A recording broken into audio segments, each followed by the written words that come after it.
Et notre invité de 8h50 ce matin, Fawzi Zemrani, vice-président général de la Confédération nationale du tourisme. Bonjour.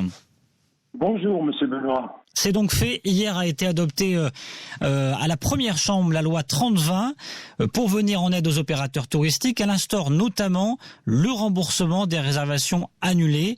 C'est une bonne chose ?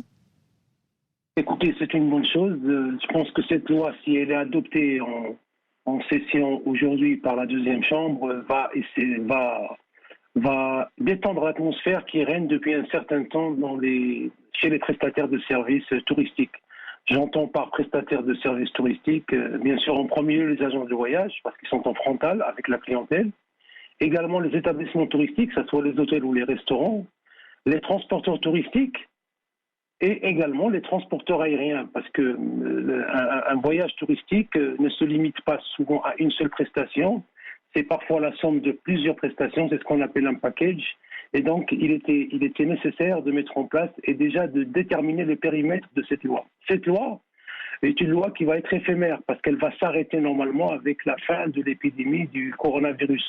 À partir du moment où l'activité va redevenir normale, je pense que l'ensemble des prestataires va répondre à la demande du client et essayer de donner la prestation telle qu'elle a été contractée lors de la première fois avant qu'il n'y ait eu cette alerte sanitaire. Ouais. C'est tout de même une loi qui va à l'encontre ou au détriment des clients. Il n'y avait pas d'autre solution selon vous ?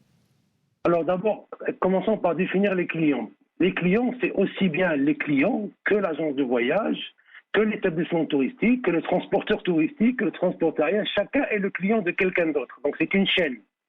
Et je pense que dans cette histoire-là, il va falloir la jouer très finement parce que si tout le monde commence à réclamer à tout le monde un paiement intégral, je ne pense pas que l'on puisse le faire et on court juste pour une collapse du secteur du tourisme. Et oui. Donc, je pense que cette loi est venue protéger d'abord en premier lieu le consommateur final qui est le client, c'est-à-dire qu'elle lui garantit la bonne fin de ce qu'il avait contracté avant cette épidémie du coronavirus. Et cela vient uniquement combler un terme qui n'a jamais été prononcé lors de cette épidémie, c'est le cas de force majeure. Parce que seul le cas de force majeure peut dédouaner un prestataire de sa prestation. Lorsqu'il y a force majeure, c'est-à-dire qu'il n'y peut rien. Oui. Un contrat lie deux personnes, chacun est tenu de le respecter, le client doit respecter ses engagements et s'il annule le voyage, il perd le bénéfice de ce qu'il a avancé. Et le prestataire, s'il annule le voyage de sa volonté à lui, il est obligé de rembourser le client et lui payer en plus des frais de dommages plus que matériels. Donc voilà, la problématique, elle est là. Ça permet juste de dire aujourd'hui, de décompresser la situation qui existe, de rassurer le client qui prendra finalement acte et cause de cela et récupérera ce qu'il a avancé. Et je pense que tout se terminera bien lorsque tout cela sera fini. Est-ce qu'il y a un délai réglementaire pour le remboursement ou pas de délai réglementaire pour l'instant ? Il y a un délai qui est prévu, je pense, c'est une période de 15 mois, déjà pour consommer, une période de 15 mois pour prendre la décision. 15 mois, c'est la période la plus longue. Sur certaines prestations, c'est uniquement 9 mois, notamment les prestations du petit pèlerinage de la Omra. Les autres prestations, c'est 15 mois. Mais vous savez, dès que ça a commencé, la plupart des clients avec lesquels nous sommes en compte, on leur a proposé, nous, de reporter leur voyage à une date ultérieure. Donc oui. Le report est déjà une sorte de... Et on essaiera de le reporter sans frais, avec les mêmes conditions qu'on avait contractées au départ. Je pense qu'il faut faire un arrêt sur image à partir du moment où la catastrophe a démarré et reprendre quand tout marchera bien. Fawzi Zemrani, que prévoit d'autre cette loi concrètement ? Elle prévoit d'abord, elle donne un sens réglementaire parce que malheureusement, les lois qui régissent l'ensemble des prestataires ne sont souvent pas appliquées ou respectées par l'ensemble, aussi bien des clients que des prestataires. Je parle par là qu'il existe normalement un contrat qui doit lier le client au prestataire et il existe des conditions générales de vente et des conditions particulières de vente. Et souvent, on oublie de mentionner les cas d'annulation. Et là, il y a, je pense, quelque chose qu'il va falloir maintenant rétablir, c'est mettre en place les assurances annulation voyage. Elles n'existent pas aujourd'hui, ou si elles existent, elles ne sont pas pratiquées. Et dans le code des assurances, Aujourd'hui, l'assurance annulation voyage n'est pas du ressort de l'agent de voyage puisque c'est lui qui la vend en dernière minute. Ça reste encore du ressort des contractants en assurance. Donc, pour régler ce problème-là, il faut mettre en place ce système d'assurance annulation voyage. Donc, chaque client, aussi bien nous en tant que prestataires que les clients en tant que client final, et il est protégé par une assurance. Et en cas d'annulation, quelle que soit si elle est justifiée, eh ben l'assurance rentre en compte et règle jusqu'à 80 voire 100% de la prestation. Et là, il n'y a pas de dommage. Donc, il va falloir dans la prochaine loi que cela nous serve de leçon, instaurer obligatoirement une assurance. Quand je dis obligatoire, c'est un grand terme. Finalement, le client a le choix. On doit l'informer qu'il peut assurer son voyage. S'il l'assure, c'est tant mieux pour lui. S'il ne l'assure pas, ce sera à ses risques et périls. Lundi prochain, le chef du gouvernement est attendu au Parlement pour détailler le plan de déconfinement. Comment envisagez-vous la sortie du confinement pour votre secteur ? On sait que la place sera faite notamment au tourisme interne cet été. À quoi vous vous attendez concrètement ?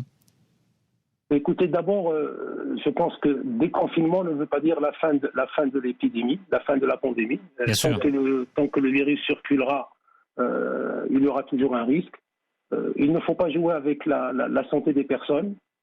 Aujourd'hui, au niveau de la Confédération nationale du tourisme, nous sommes en train de réfléchir de façon très sérieuse sur un plan sanitaire d'urgence à mettre en place au niveau de tous les établissements touristiques, établissements de transport, établissements d'hébergement, établissements de restauration.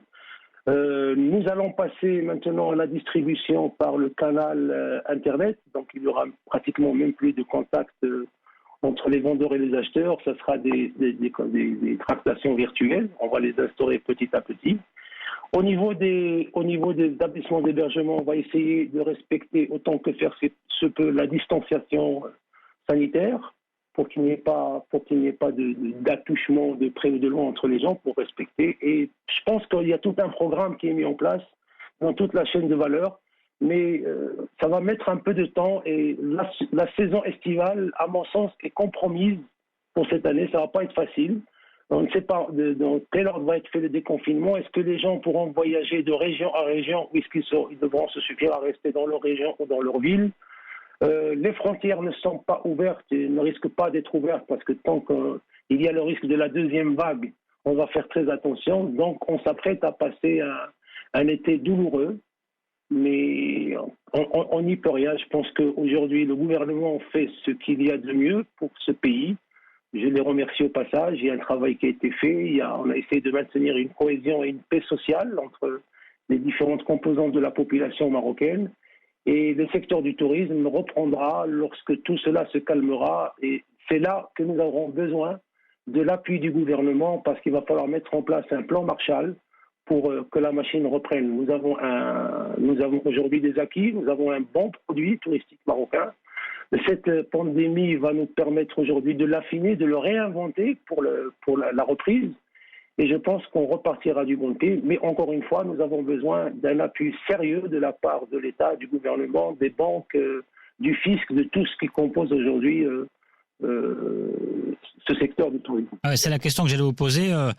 Quelle autre mesure réclamez-vous sur le moyen ou long terme ? Est-ce que volet fiscal, il faudra de l'harmonisation, de la simplification ? Vous dites qu'il faut un plan Marshall. À quoi vous pensez justement ? Eh bien, écoutez, un plan Marshall déjà, c'est-à-dire qu'il va falloir se donner les moyens à la reprise d'aller chercher les clients, d'aller les chercher parce que les clients là partout, mais on n'est pas les seuls sur Terre. Les gens vont privilégier d'aller vers la destination la plus sécurisée, la plus sexy, entre guillemets, qui va les attirer le plus. Le Maroc a des atouts, il est vrai, mais encore faudrait-il les mettre en avant et pouvoir rassurer les clients. Donc il faut un budget conséquent de promotion pour la destination Maroc. Il faut une mobilisation en masse de tous les acteurs du tourisme pour se réinventer et promouvoir des expériences touristiques, parce que les gens qui vont venir chez nous vont vouloir vivre quelque chose d'exceptionnel. Nous avons été exceptionnels, il faut le dire, durant cette pandémie, parce qu'on a été cité en exemple dans plusieurs pays. Continuons à être exceptionnels et inventifs pour la suite des événements dans le domaine touristique. Merci beaucoup, Fouzi Zemrani. Je vous en prie, Monsieur Landry. À très bientôt. À très bientôt sur Atlantic Radio.